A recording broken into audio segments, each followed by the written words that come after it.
Well, it looks like you died. There's a funny thing about dying. Well, there isn't a funny thing about it because there isn't exactly a funny thing about dying. It's not like you're laughing as the world fades to black, but it is interesting to know 1 minute you were alive and then the next you're here listening to me ramble. Rambling can be an interesting thing once in a while because it's just a continuous conversation that jumps from one topic to the next. I remember this one time I was hanging out with Cherry Tails and he was rambling on about these different MILFs he loved and his justification for some weird moms he had a thing for. Now, that, my friend, is a different form of rambling. It's called covering your own ass. But that story has always been one of my favorites because it's not only comedic, but has the right amount of concern in it. In order for things to be comedic, there's a fine line between just being funny or trying too hard to be funny. Like me, for example. Instead of me being funny to those around me, I'm so weird they laugh at me rather than with me. But of course, I wouldn't know where I am on that line because at the end of the day, I'm just rambling on, which is something I'm good at. I remember being a kid feeling like I was terrible at things, but then I realized it just didn't matter. As long as you can be proud of what you're doing, then it can't be so bad. Only the status quo given by our society tells when someone is good or bad at something. Oh dear.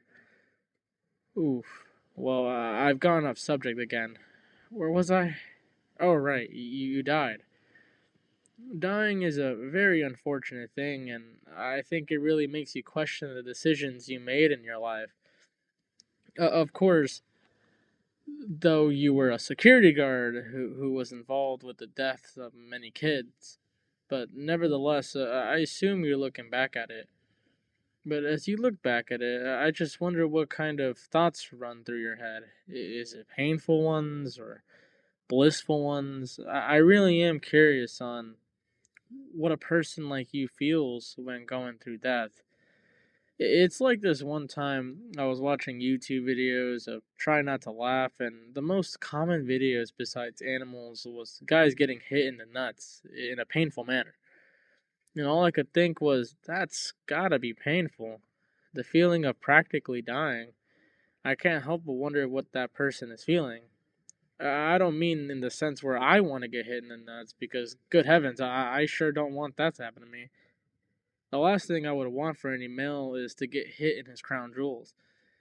It feels odd to say that to the person who pretty much died and is going through the eternal pits of hell. It really makes you wonder about your life and where it all went wrong. For me, it was the year 2020 when I was playing the good old fashioned Nintendo Switch. This one was before the second one, of course, and I had many games for the Switch, and I remember bringing it to school, and it just randomly got stolen. I remember trying to tell a security guard and even the principal that they did absolutely nothing. That was a core memory of just a moment where it all went wrong. I don't mean to compare it to you. I know it's not the same as being non existent now, but I do feel your pain on some sort of tragedy. Tragedy has a peculiar way of striking. It's right between the moment of things are going to work out and things are working out, and kind of just slams it down right in the middle to where you contemplate which is true. Nevertheless, I keep getting off topic. I know you died, and you're wondering why you're hearing me ramble on and on about what it is I need to tell you. And the answer isn't exactly definitive because it never tends to be. I think the answer comes within, and I'm just here to be some sort of comfort. Even if you're dead and you don't really deserve comfort, I think there should be a moment of clarity before you reach hell and where everything is all twisted and fuck. Excuse me. I don't really tend to curse like this, and I try to keep it PG, even if we are about to be in hell. I sure do hope you can forgive me. I just don't want to sugarcoat what hell is gonna be because I won't lie to you, my friend, it's no pretty sight. But with that being said, I think this is a good place for me to depart. I've rambled on quite enough and wonder how much of what I said was actually heard. Anyway, I do bid you adieu, and maybe in another lifetime we can have a chat like this again.